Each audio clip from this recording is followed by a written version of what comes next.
Thanks a lot. It's a real pleasure to be with you. I apologize for not being in Ramallah with you.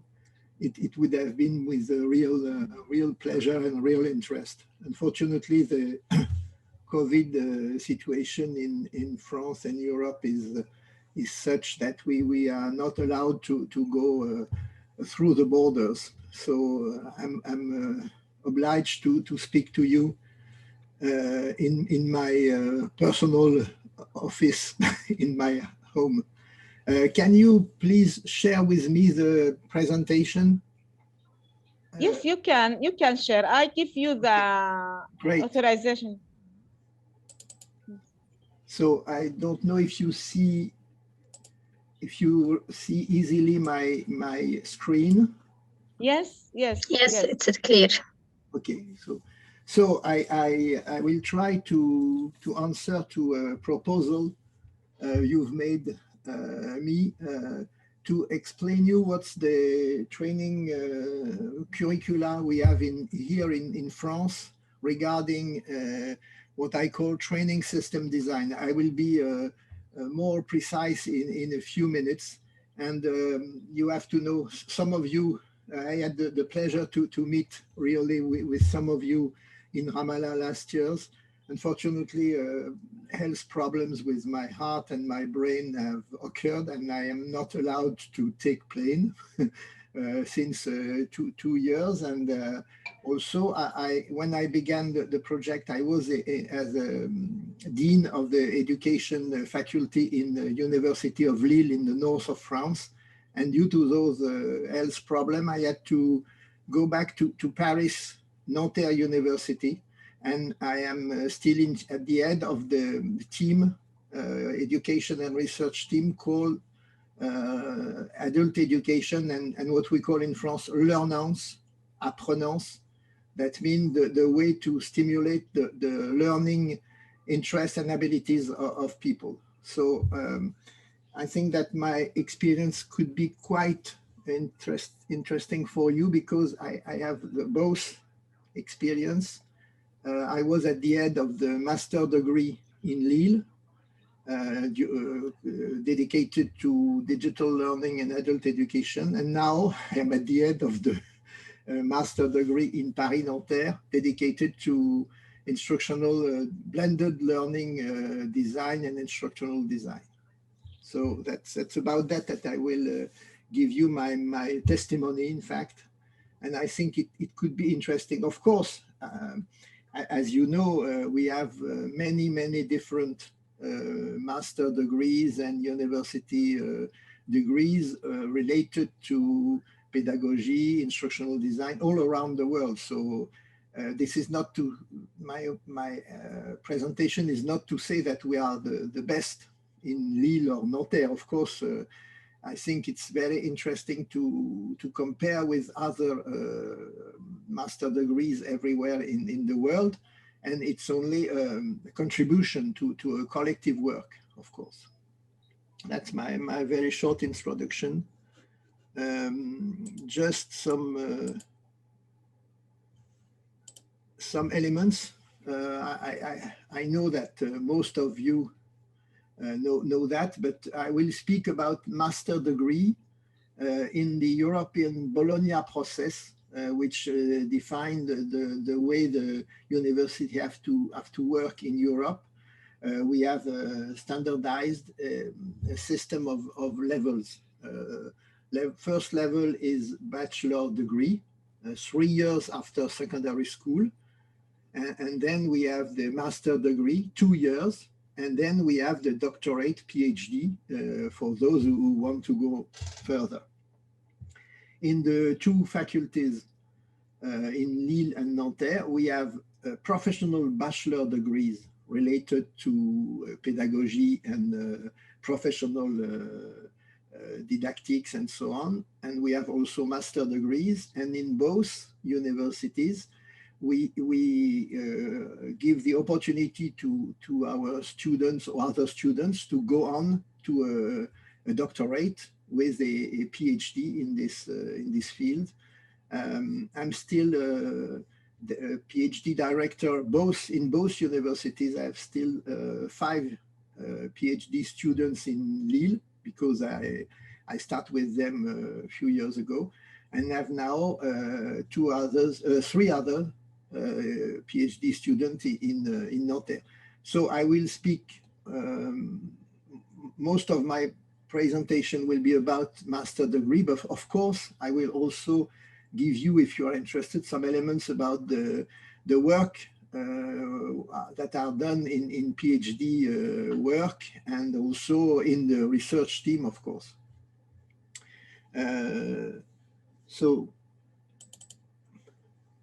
In fact, when I say that I will speak about training system design degrees, it's a general presentation. Of course, each university and each faculty have their own names, and in France we have what we call different pathways. The main name of all those master degrees are educational science, training and educational science, but at a more precise level, we have what we call pathways. And in the University of Lille, the first year of master degree is called Design and Changes in Adult Learning. That's the name. And then in the second year of master degree, you have to choose between two options. One is going on training system changes and design, and another one is much more focused on multimedia or multimodal training design.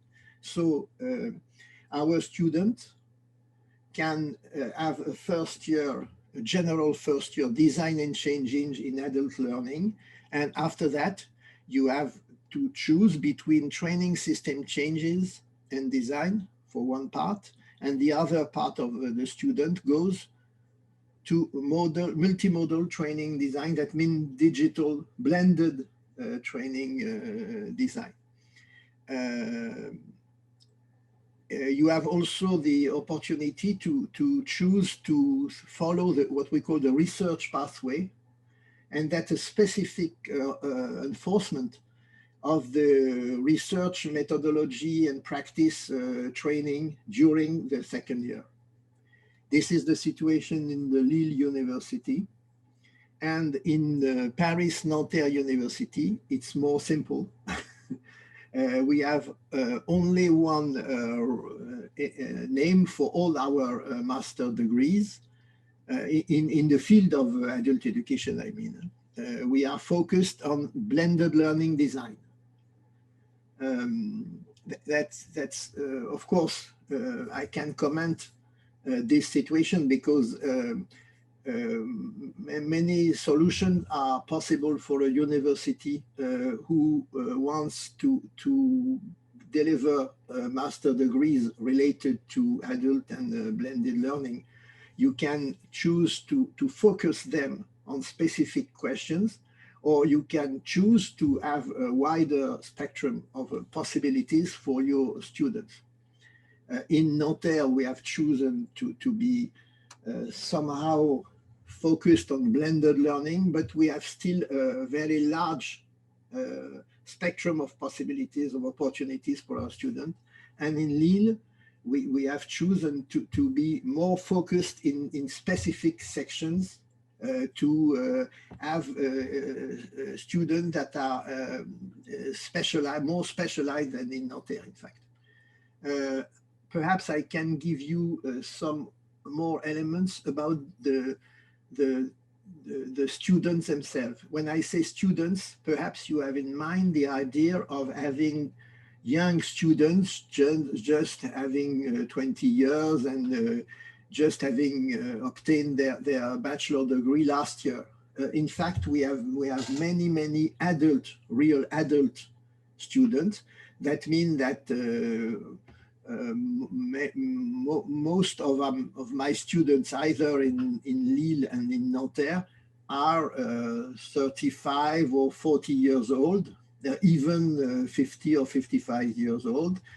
many of them have had a professional experience for many years, for instance, in training jobs or in professional activities in companies, but they have chosen to either to be more to have more skills and more abilities regarded to the new changes in training design, and some others have decided to change their way. For instance, they were involved in commercial activities or something like that, and they are now interested in moving to this new field of activity. So it's a population of students that is far, far more aged than in other disciplines, of course. And of course, they have a family life and so on. And they have also the real habit of having professional situation. And it's very interesting because we have to think the design of our own training and our own curriculums, having this specifics of the student in mind. So I will now go to the master curriculums. You have here the covers of both booklets of our training. This is Paris-Nanterre University, and this is Lille University. Okay, so I will begin by Paris-Nanterre, because now I am in Paris-Nanterre, so I am used to work with all my students every day. I was working with them on Saturday, etc. and so on.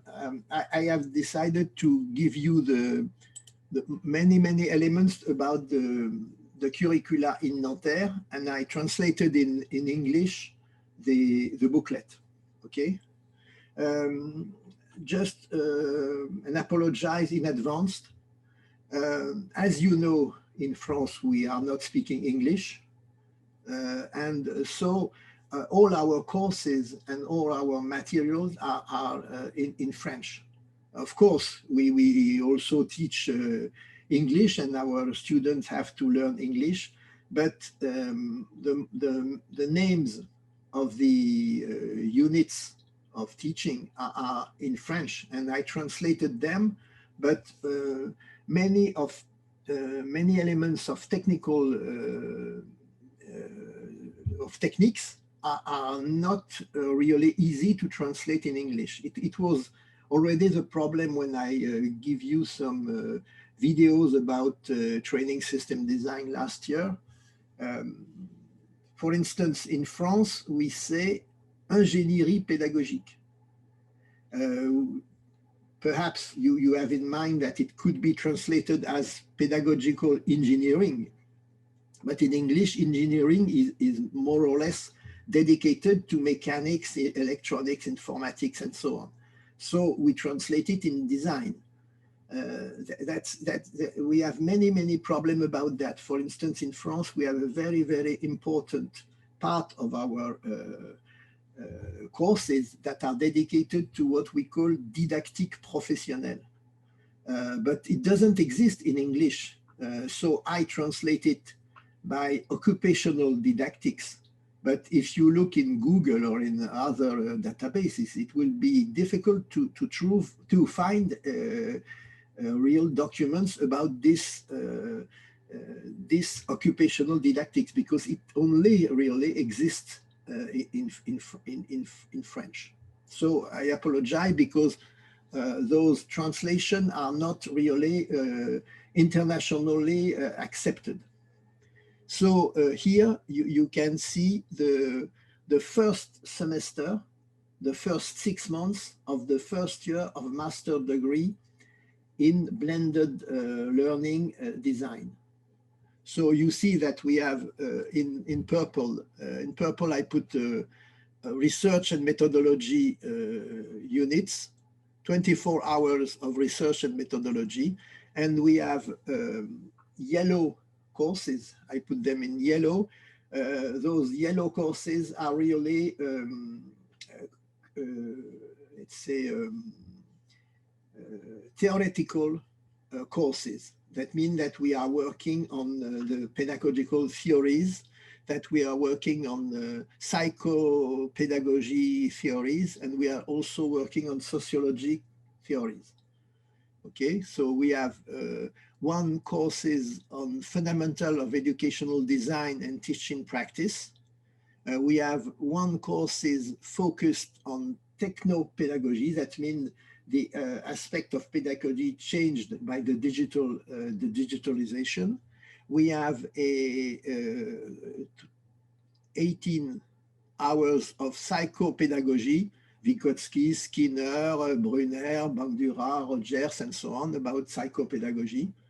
And we have also sociology of learning, which is a theoretical course. That during the first semester of the master, you have all those yellow theoretical courses.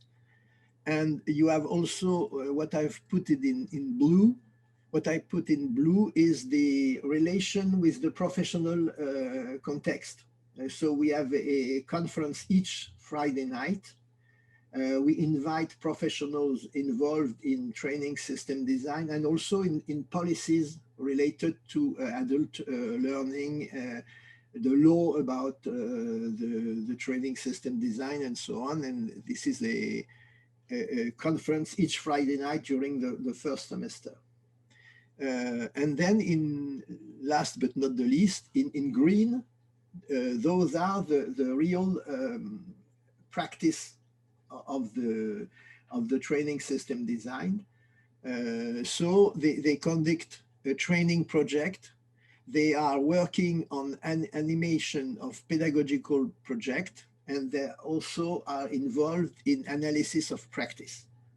You have to know that in Nanterre, all the courses are on Friday and Saturday, all day long, Friday and Saturday, even Friday night.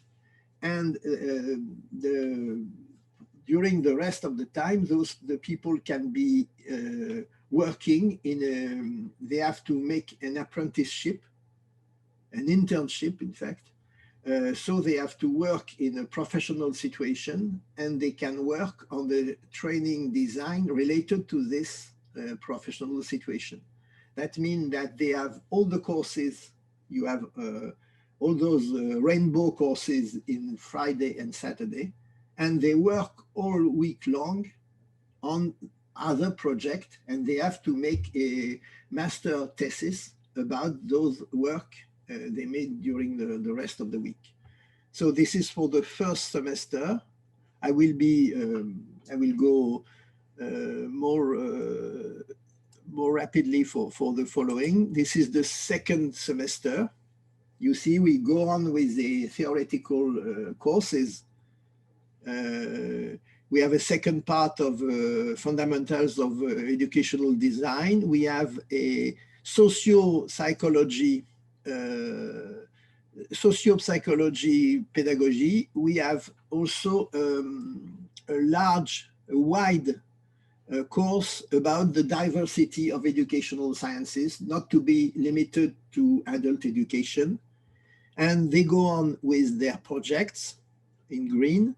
And we have specific courses and workshops about research methodologies. So this is the second semester. And then you have the second year. This is the third semester of the master. It goes on. And in the third semester, we put more blue units. That means that we are involved in the third semester. We involve them in professional TVET conception design.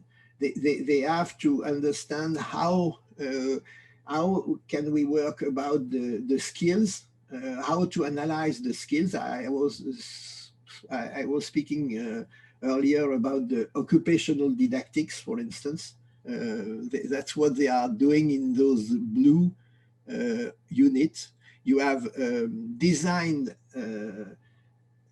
about skills. How do we how do we design a training for adults that is related to the skills that are necessary for their jobs, for instance. We have also a unit dedicated to what we call professionalization. That means how to be sure that a training system would be able to professionalize the people that will follow it. And we have also another section of conferences with actors and professional of the training system in France, also on Friday night. And then they have another project. And the fourth semester is, as you see, really green. That means that at the last semester of the master degree, they are really involved in many projects, and they have to defend their project at the end of the master degree. Okay, so that's the main architecture of the master degree for training system design in Nanterre. Perhaps you have some questions or remark about this one. Then I will follow with the presentation of the situation in Lille. I will be shorter, of course, to present Lille, and then I will give you some elements about the techniques, the contents of those units, and our research activities, and the link between research activities and of course curricula. Do you have any question or comments? I will be very interested in it. Olivier, because we organized to have the discussion session after you finish your presentation. Okay. Then maybe they organize their mind the same. Thank you. Thank you. You're very welcome. So I go on. So now I go to the Lille master degrees. We were in Nanterre. I go back to Lille. So unfortunately, I didn't translate all the documents for Lille, but it's quite the same, in fact. The main difference between Lille and Nanterre is that, I will show you this one. The main difference is that in Lille, the courses are not on Friday and Saturday. They are 1 week or 2 weeks each month. That means that the alternance rhythm is not the same. In Nanterre, we see all our students each weekend. In Lille, we see them 1 week a month, or at the beginning, 2 weeks a month. That's that's a big difference. And in Nanterre, the part of working in the companies is much shorter, than in Lille. In Lille, we have the activities in companies, their professional activities is at least 450 hours for the year. And in Nanterre, it's at least 210 hours in a company. So we are much more linked to professional activities in Lille than in Nanterre. However, it's quite the same organization. You have, of course, some units dedicated to theoretical aspects, some unit dedicated to practice of the jobs, and you have also some elements to better understanding of the actors and professionals in this field. Okay, so I will show you, for instance, the program in Lille for the second year, and this is the program for the multimodal training, research and design year. In this second year, when you are focused on multimodal training, research and design, we are giving much more technical skills. That means that we are, in fact, we are training much people that are much more able to have also a technical aspect of developing training. For instance, they are trained to create LMS. They are trained to fix some problem linked to the implementation of LMS and so on. In Nanterre, we think that we have to train people to be really multimodal pedagogists, but not computer specialists, for instance. In Lille, it's much more both, in fact. Okay, so now let's move to the question of the relation between what we are doing in our curricula and what is really our research activity. Perhaps some of you remember the blocks I have already sent to you when I was very ill last year. I've sent you 9 blocks that can show all the elements that we think are needed to really be involved in training system design. And of course, our students have to learn all those blocks. What I have explained you earlier in the presentation of the curricula, it was the courses corresponding to those blocks. And in fact, that means that our master thesis and also our PhD students can work on all those topics when they are involved in research activities. And of course, us as university professors or university maîtres de conférence, we are also involved in those kind of research. For instance, I will show you some examples.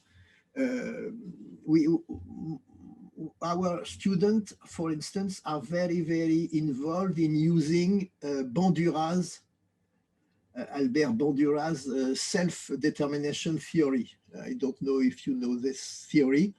Albert Bandura is a sociologist from Stanford University, and he has been very, very relevant to help to understand the situation of adult learning.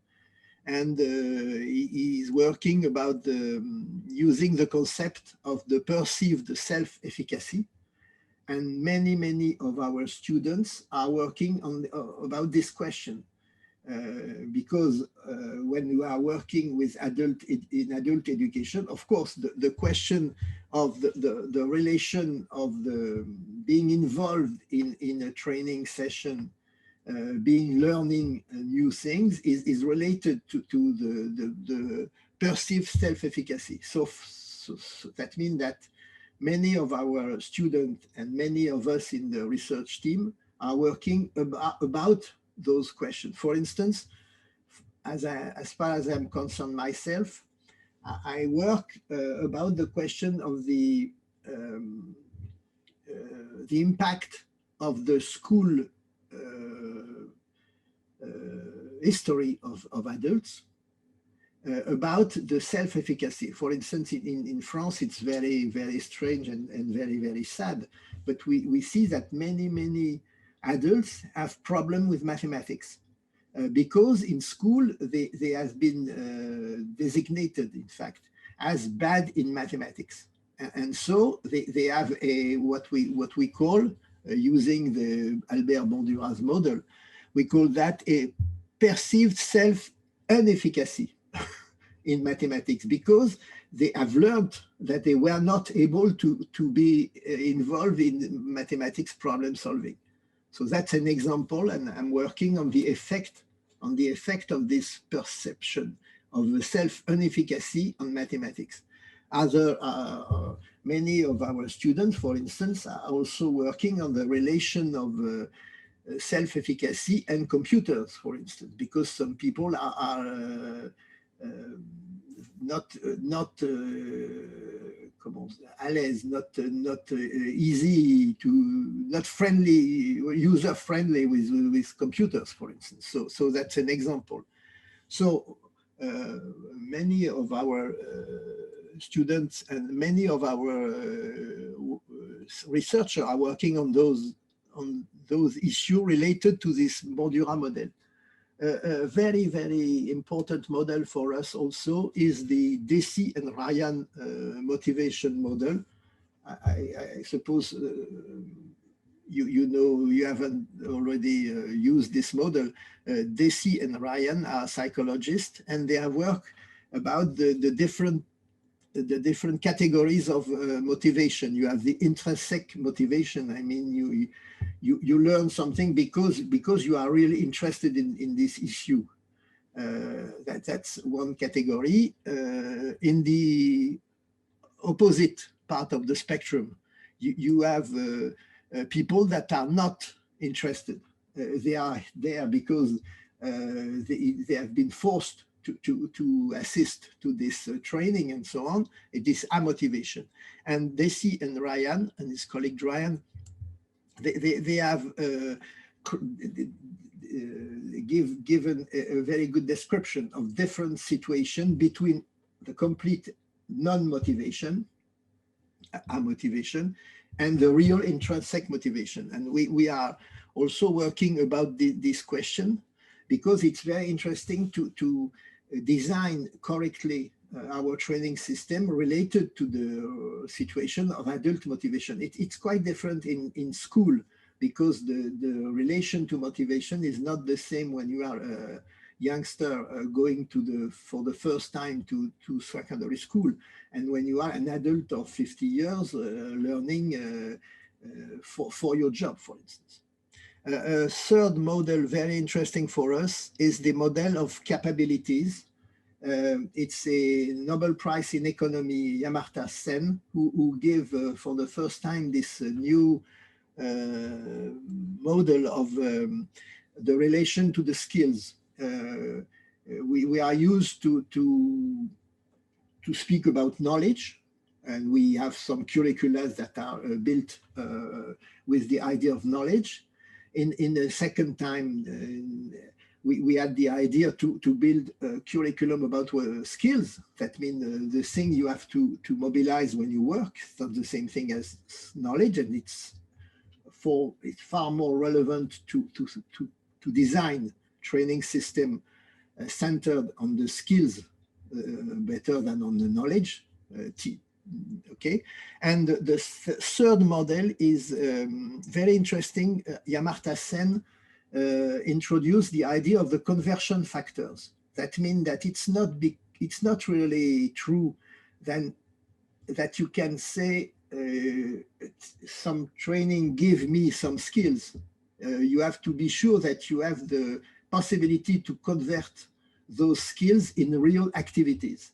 And so the idea is to say that the training gives you some resources, some commodities, but you have to be sure that in the situation of the transfer of the skills given by the training, you will be able to have all the individual social and environmental context to be able really to act, to transfer the skills you receive during the training in real activities, in achieve functioning. This new scheme of capability approach is very interesting to rethink and redesign all our training processes and so on.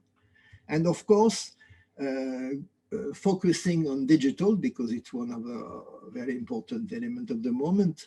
We are very, very interested in the question of the technology acceptance by the workers or by the people. And when you are training trainers, when you are training people to create blended training system, of course, you have to help them to understand if the blended learning or the digital learning will be acceptable for the users. And so we use a very interesting model. It's an old model. It's the model of Davis. Davis is a researcher that introduced the idea of the TAM, Technology Acceptance Model. This model was for the first time introduced for photocopies and so on, and new technologies in the office.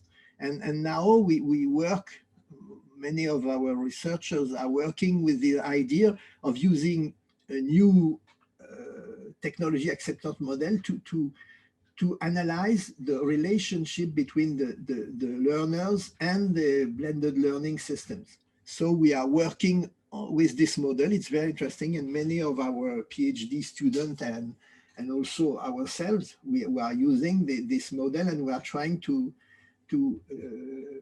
make it better.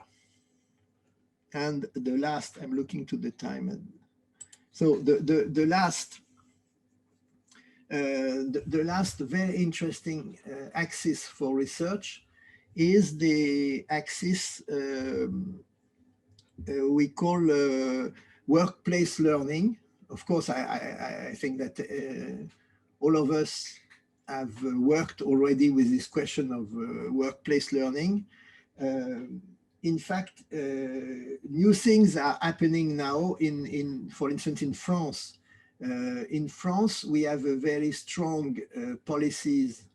We have very strong policies about the way to perform adult learning in the best condition.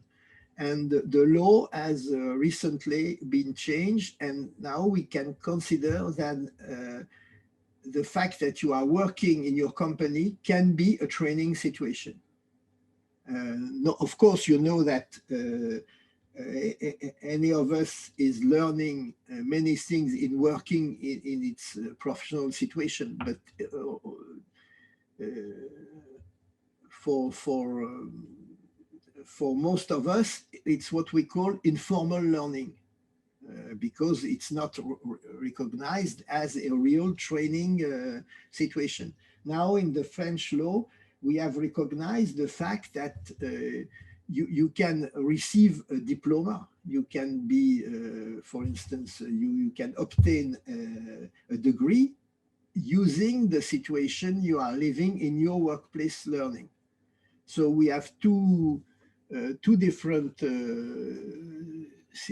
new system. We have something what we call the AFEST, training action in workplace learning, and we have also a law about what we call skills assessment. That means that you can obtain any diploma by proving that you have been able to obtain all the skills that are related to this diploma.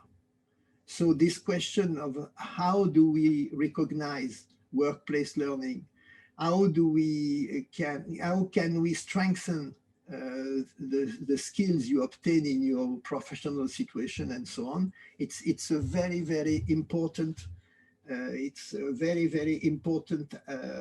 issue of research for us. So many of our students are working about the question that is here. That means how can we strengthen the workplace learning by different strategies? What are the barriers, the obstacles that are making that some workplace situation are not really the situation in which you really learn? That's an issue of research. And also another issue of research is to see how this new recognition of workplace learning is really efficient in France. So that's a second axis. And I just put Stéphane Billet, because it's an American colleague which has been really involved in these issues for many years. Okay, so that's some examples of our conceptual framework. In fact, we are working with many of those conceptual frameworks that we have in mind when we create new research, when we help our PhD student to go on and so on. And of course, we are working also on creating a new description of those issues. For instance, we are very, very interested in what we call présence à distance. That means the question of the way distant learner live with the situation of not being connected really with all the group and with the teachers. That's a very important issue on which we are also really working. Okay. So I go on. Just to enlarge our focus, I am used to work on what we call a bibliometrical approach. That means that I am interested in having an overview of all the research that are made in different countries about the question of adult education and also digital learning. So I give you, it's not already published, it will be published during this year. That's an example of a study I'm doing at this moment. I'm using the ProQuest database. I don't know if you know ProQuest database. It's an American, USA database that is collecting all the PhDs and education doctorate and other doctorates in all the universities. And in this database, you can find the list and the summaries, the abstracts of all the PhDs that are already defended in different countries. So I'm working, I will not present it to you because it's in French. I work for many years about the description, all the PhD defended in France about adult education and also digital learning. But now, since last year, I'm working also on USA PhD about this issue. So that's an image of the topics that are present in the PhD defended in the United States about adult education. So I use plain text research, searching for all the abstracts that are using adult education, lifelong learning education, continuing education, and so on. And then I use a lexical analysis software to see what are the main issues that are presented in the abstract of those PhD theses. In fact, it's PhD and educational doctorate also, PhD and ADD, okay? And just for information, in the United States, during the 10 last years, you had 660 educational doctorate or PhD defended about adult education. And those are the topics that are inside the abstracts. I will just show you a cartography, a map. I don't know if it's not so easy to look, but those two images are to be superposed, okay?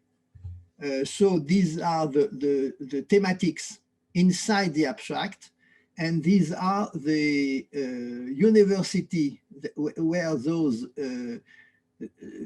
thematics, those topics have been studied, and also the discipline in which it has been sustained, defended, okay? So I will enlarge this one. You see that you have, when you put adult education or continuing education in as a research world in plain text research, you see that you have people, colleagues, researchers working on the question of student and college education, and the question of online education, the question of success, the question of the persistence of those students, the relationship between them, the effect of technologies, and so on. And if I look, it's in those universities, you will see that it's in the Montana, it's in Indiana, in Texas. I will enlarge it. You see? Sorry. Texas, Arizona, West Virginia, Idaho, North Dakota, Mississippi. Those thematics are much more studied in PhD in those states of the United States. And I will go on the other part. For instance, you see, here you have something really about workplace learning. You see, workplace learning, leadership, case, explore capacity, andragogy, information, even church. And if you look here, you will see that it's related to, for instance, religion, because there's church, marketing, art education, nutrition, and it's in the University of District of Columbia, Missouri, New Jersey, and so on. And you see, for instance, English as a second language. So I have not enough time to make with you a very fine analysis of those documents, but it was just to show you that the adult education, it's a real issue for research. That means that in France, I made the same work during the same period, 2010 to 2020. You have 175 PhD research about adult education as main topic. And you have 400 more that add an important part of the PhD thesis dedicated also to adult education. So that means that if you put both together, we have more than 600, almost 700 PhD theses related to adult education and training system design and so on. Okay, so just to finish, I think I have at least just two slides to show you. Just to give you an example, I have just taken the names, the subjects, the issues of our thesis in my team. Okay, so you see that we have one thesis related to context and practice in individual learning process in companies, impact of a learning culture on training and professionalism policies. Another one is change in the organization, what effect on learning, also in companies. Both of those issues are related to workplace learning, in fact. Then you have another example. It's the question of the learning and professionalization of an orphan profession. It's osteopathy. I don't know if you know osteopathy. It's a kind of medical treatment, like a kinesiotherapy, to help you with muscular pain and so on. And so you have professionals. The question is, this profession is not really recognized in France as a real medical profession. So how do professional osteopaths are really able to be professionalized, and how do they learn to be a professional osteopath? Okay, so I will not read all the issues. You have all other example of PhD already running in our team. And there is a second slide. Okay, You put the same, this one is twice, sorry. You see, for instance, I was speaking about that, analysis of the difficulties of adult access to mathematical symbolism, and in general, way to so-called hard science. Okay.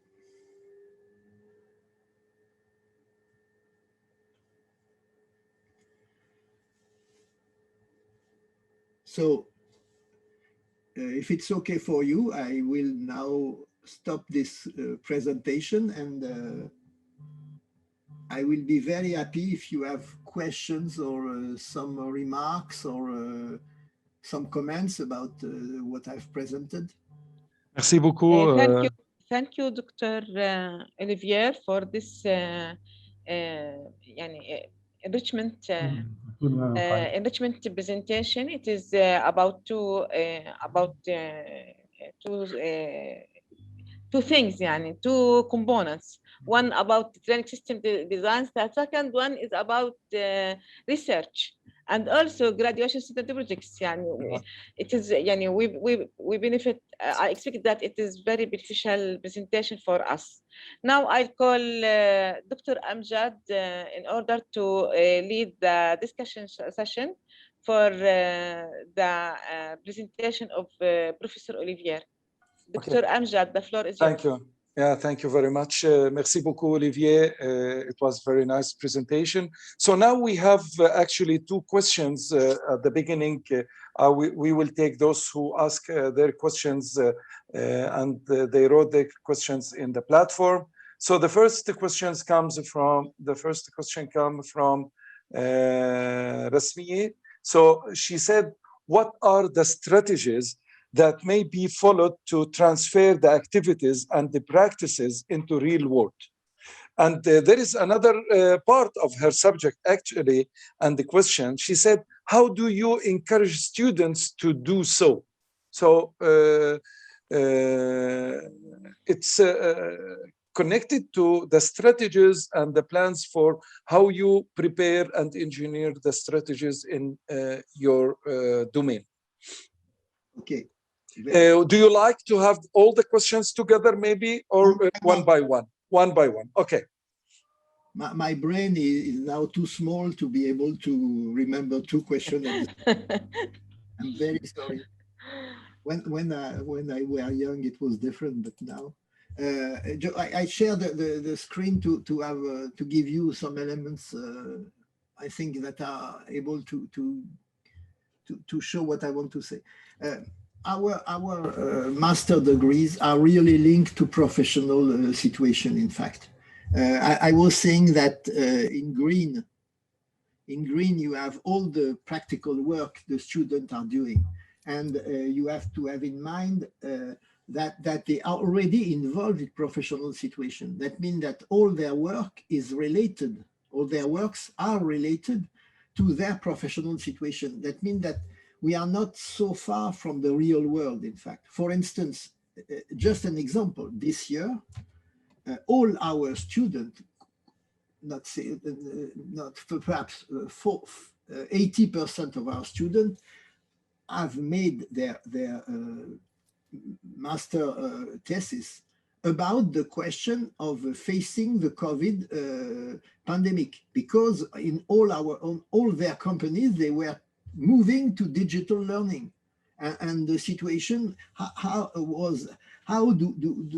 are we able to change in a few months? How are we able to change in a few months all our training systems in blended or even in digital learning, such as we were confronted in TVET project? And I am working with 10 students at the same time in master thesis, and I'm helping them. And all of them are really confronted with the situation in their own companies. For instance, I have one student working in the SNCF, a French railway company. Mm-hmm. I have another student working in the police schools, national police schools. And they are confronted with this problem. So So to answer to the question, in the curriculum, we have always some green activities, and they are also all the week.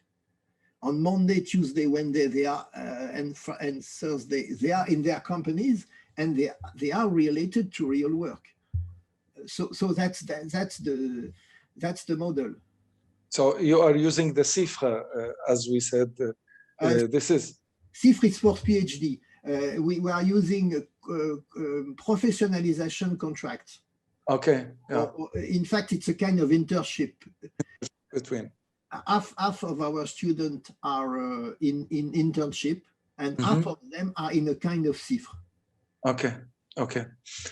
So we are coming to the, thank you for, and I hope that Rasmia, she got the answer she's willing to have from you, Olivier. And now we are coming for the next question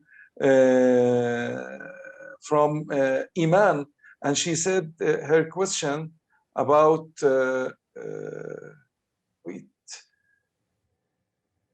Okay, here it is. The second question is, how do you deal with the practical activities in the workshops, such as carpentry and metal welding and forming for vocational schools, 10 grades and 11 grades? So do you have any examples that you can give us?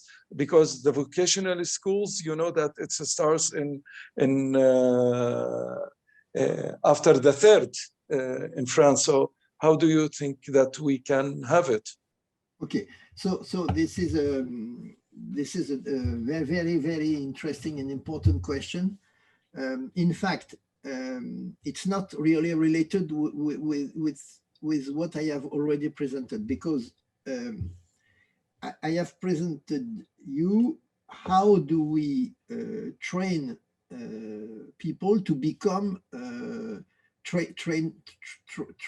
trainers for trainers, okay?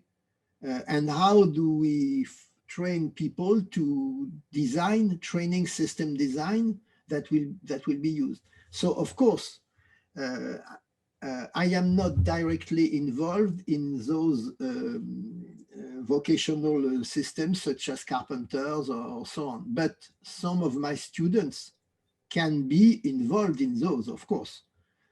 And that's what I have said to you about what we call didactique professionnelle. In France, we have a very, very relevant model that has been created by a researcher called Pierre Pastré. This model is didactique professionnelle. I can translate it in occupational didactics. And the occupational didactics, it's not exactly the same thing as didactic of mathematics or didactics of chemistry. It's a way, it's a pathway, in fact, to create TVET curriculum. The idea is to start by the analysis of activity. So you have techniques to observe the work, for instance, the work of carpenters or the work of other professionals in their own situation. And you make a description of the activities, and you create what we call a framework of activity.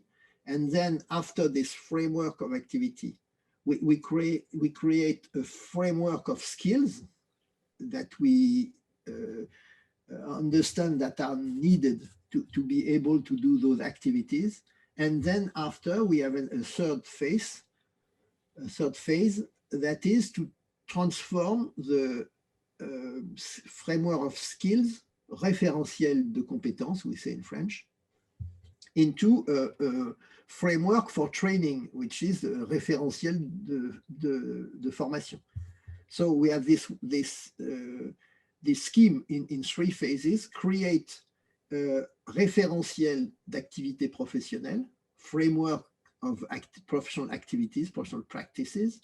Then a framework of skills is built after the framework of activities. And then the third phase is to create the framework of training. That's the scheme of occupational didactics. So that's the way our students work when they are in charge, for instance, of creating a system, training system for carpenters, for instance. But of course, to answer also to grade 10 or grade 11, something very, very important for us is the apprenticeship. We do not imagine that it's possible to train young people, a young guy or a young girl to be a carpenter without being in a workplace learning situation with an old carpenter. And we strengthen this apprenticeship with tools that are created by this scheme of occupational didactics. I don't know if it's enough clear.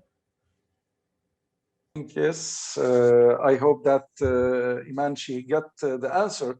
Actually, the 11th grade and the 10th grade in France, it's equivalent to the third, I think, Olivier. It's third and the second and the first, which is regarding our last 3 years in our schools. Yes. So let me go to those who raised their hands, and I will start by Dr. Muhammad Tamimi. So please, you can ask your question, and we have good time to for another questions, because PPU also they have another question. So please, if anyone would like to ask more questions, he can just only raise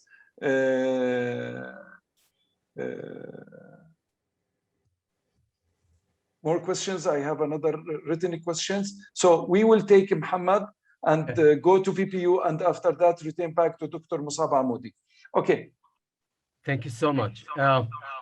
Very interesting presentation. I just want to tell you that probably out of the 600 something PhDs, mine is one of them, because I got my PhD from University of Arizona in second language acquisition and instructional technology. So this is probably, if you search, you'll find mine. That was 7 years ago. My question, Olivier, is that you talked about the instructional technology first master degree program that you mentioned. And I said earlier, I'm leading a national project on e-learning in Palestine, and for 6 years with Norway. And one part of it is that we're going to establish an MA program in instructional technology. So probably we can, if you don't mind, if I get in touch with you, we can benefit from your experience and get some ideas about what we're doing. But my question is about the program that you mentioned earlier. There was a lot of focus on psychological education and psychological pedagogy. Could you explain why this kind of focus? I know the importance. I mean, I'm in the field, I understand it, but focusing a lot on this area for like adult education and digital education, I think is important. But why is the heavy focus on that, if you don't mind? Thank you. Oh, yes. In fact, what I presented is a master degree in educational science. Okay, so first of all, we have, in fact, in the framework of knowledge and skill related to a master degree in educational science, we have to give some fundamentals about psychology and the psychology of education. That's let's say a general answer. But more precisely, for instance, we work with our students about the theory of learning. We compare, for instance, we help them to compare what we call behavior theory, such as Skinner, for instance, the idea of yes, of I don't find the word in French, the idea of learning by repetition. Okay, that's the first model. And of course, many of people that have never worked in the field of education imagine that behavior theories are very useful to learn. Of course, they are very useful to learn, but not so useful as more of a cognitivist theories, such as constructivism, let's say Piaget, such as socio-constructivism, let's say Vygotsky, and so on. So we have also, I was speaking about cognitivism, we have also to help our students to understand all those theories, to better understand what ideas they have in mind when they create a learning or a training device. For instance, we make our students work. It's even in a bachelor, not only in master, but we ask them to analyze a training system they know and to describe what kind of theory of learning is behind what they have done. So it's very interesting. I was just doing that with them last Friday, so I can give you many examples of work they have done. They are in charge of analyzing. They have also self-analyzed my lessons, trying to see what I have done. And it's very interesting because, in fact, you see that some aspects of the Skinner or behavioral theories are interesting because you can use them. And also to think to Lev Vygotsky, a socio-constructivist theory of proximal development area, for instance, very interesting. So we think that all those theories are very, very relevant to create, for instance, the distant learning situation. Because if you do not use the feedback, if you do not create a collective group, for instance, it's very interesting also to learn with the idea of situated learning. For instance, I refer to Jean Lev and Ernst Wenger or some other very interesting sociologists or psychologists. It's very interesting. And it's the same. This is for psychology, but it's the same for sociology. I make them work on sociology of organization. We use, for instance, Mintzberg's model and so on, and Crozier's model about sociology of organization and so on, because it's very relevant to know how a company is organized, to better understand the way to have efficient, relevant training systems. And it's the same also for the transfer of knowledge. If you do not understand the organization of the company or a team in a company, you will not be able to really have a relevant training proposal. Exactly. And you have to have in mind also that, as I said earlier, all our students are in fact professionals, and they need to have analysis tools to describe what they are living with in their companies or in their professional situation. So the fact to understand that, for instance, their tutors are thinking in a behavior model. It's very important because you will have to try to explain them that they are also the model of learning. For instance.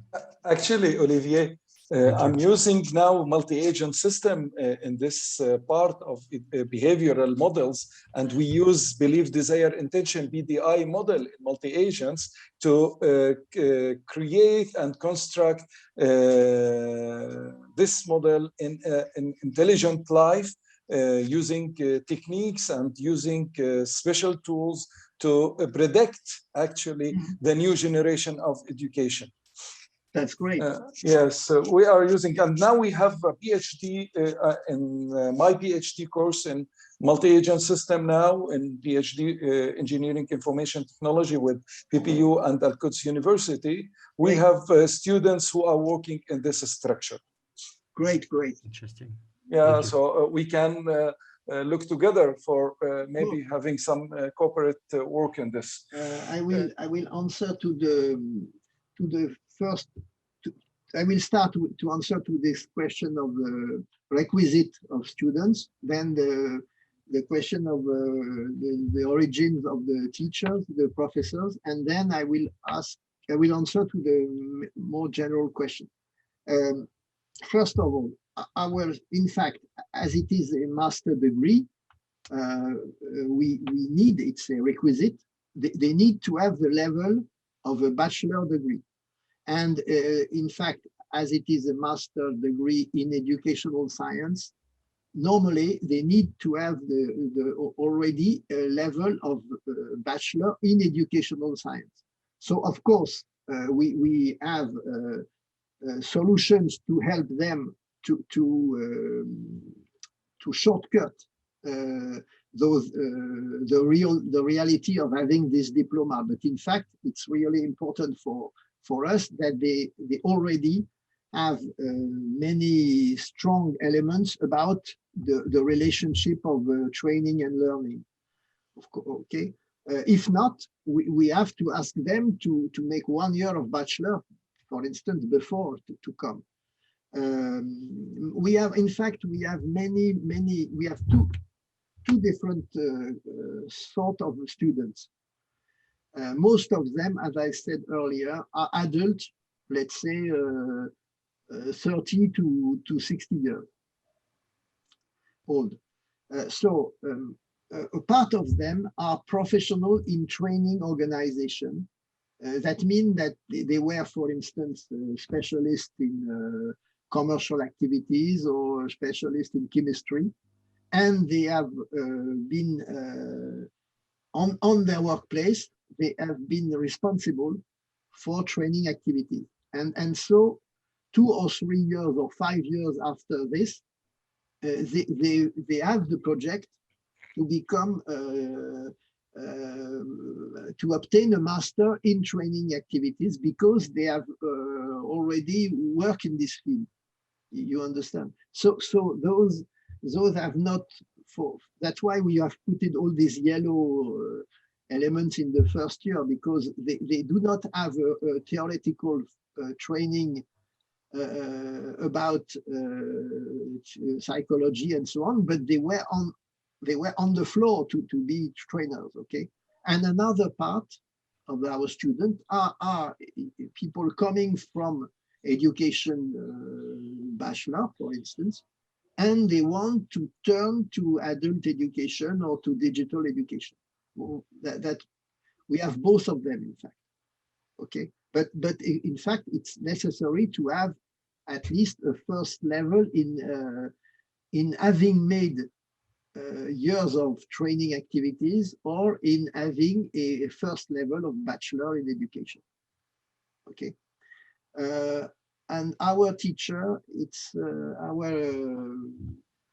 researcher, teachers, and so on. A part of them are older, former students.